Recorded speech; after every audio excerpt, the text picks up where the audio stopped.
La présentation d'un projet informatique est la dernière étape de projet où un groupe d'élèves animateurs montre leur projet en utilisant des outils PC, logiciels de présentation, vidéoprojecteurs, etc. au public, professeurs et d'autres élèves qui vont interroger les élèves animateurs à propos de ce qu'ils ont présenté. Comment présenter un projet informatique?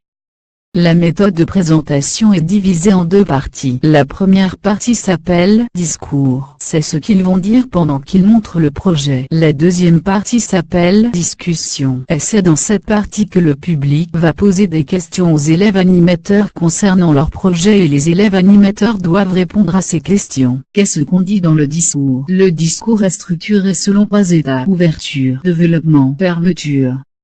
L'ouverture commence par une salutation. Exemple, bonjour, puis dire le sujet. L'introduction.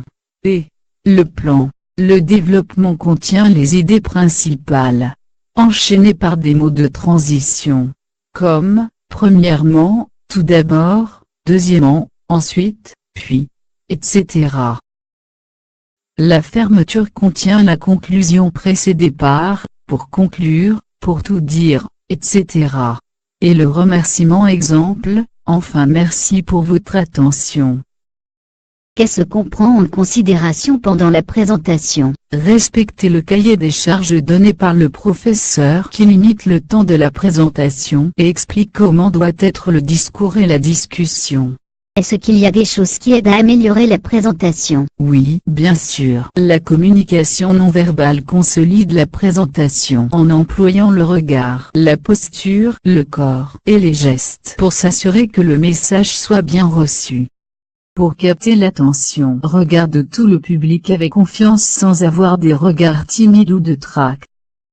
Aussi adapter une posture simple, la tête et le corps droit sans croiser les jambes ou donner le dos au public. La gestuelle, qui est l'expression de visage et les mouvements des mains, est importante aussi. Par exemple, un vrai sourire va permettre au public de sentir accueilli pour être à l'écoute. Les mouvements des mains permettent d'organiser le discours ou de le finir en les posant l'une sur l'autre sans les croiser. Ces mouvements doivent être libres en face et au milieu. Dans le discours, évite de toucher la tête, le visage, les cheveux, le cou, une montre, un bracelet, une bague, etc. Et il ne faut pas aussi croiser les mains, de les serrer ou de les mettre dans les poches.